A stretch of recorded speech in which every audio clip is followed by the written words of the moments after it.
There were some 1,420 new cases of COVID-19 reported yesterday. All cases were locally acquired. That means that we currently have 14,410 active cases of COVID-19 in Victoria. It's with great regret that I have to report that 11 people have lost their lives with COVID-19. A woman in her 70s and 2 women in their 90s from Whittlesea, 2 women and a man in their 70s and a man in his 80s from Hume, a man in his 70s from Moreland, a man in his 70s from Hobson's Bay, a woman in her 60s from Darebin, and a man in his 50s from Casey. Can I take this opportunity to pass on our deep condolences of all Victorians to the families, friends and communities of those Victorians, and just say again, any life lost is a tragedy, but COVID deaths just bring a particular poignancy to this global pandemic. Currently we have 525 people who are hospitalised with COVID-19 in Victoria. 94 of those people are in intensive care, with 53 on a ventilator. Of those people hospitalised yesterday, some 66% were unvaccinated, 28% were partially vaccinated, and 6% were vaccinated. In regards to tests, a daily record of 71,451 tests were done yesterday, bringing now to over 3 million tests since this current outbreak commenced.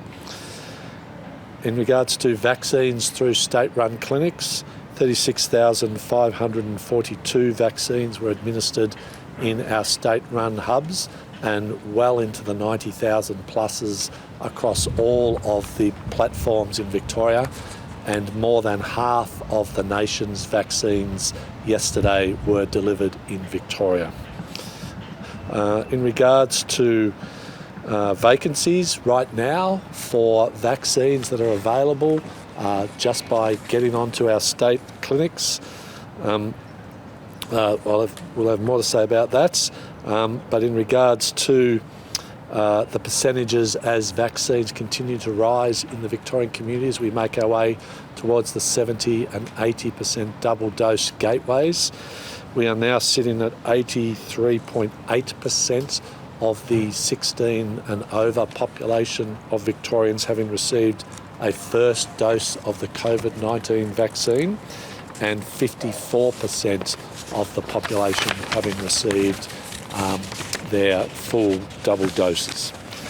And there are still plenty of vaccines available, appointments, not just in our GPs, not just in our community pharmacies and others, but also at our state-run clinics. In terms of first dose appointments, over the next 7 days, there are some 8,000 Pfizer appointments on the books now for Victorians who are still yet to book in to do so.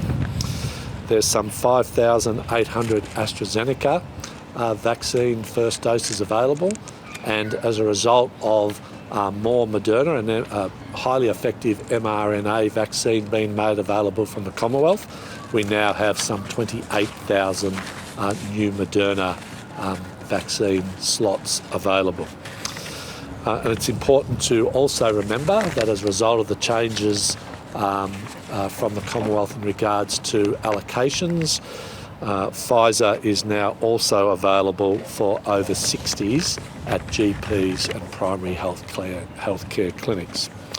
I'll get Jerome to speak more broadly about this shortly in terms of the details, but as I say, Moderna as a mRNA vaccine that has more recently come on to the nation's vaccine, the Commonwealth's vaccine rollout, has now been more widely made available in Victoria, not just in community pharmacies, but now being made available to the state-run clinics. And I would encourage anyone to get that safe vaccine and do their bit to make sure that they get Victoria through those 70 and 80% double dose vaccination gateways as soon as we possibly can.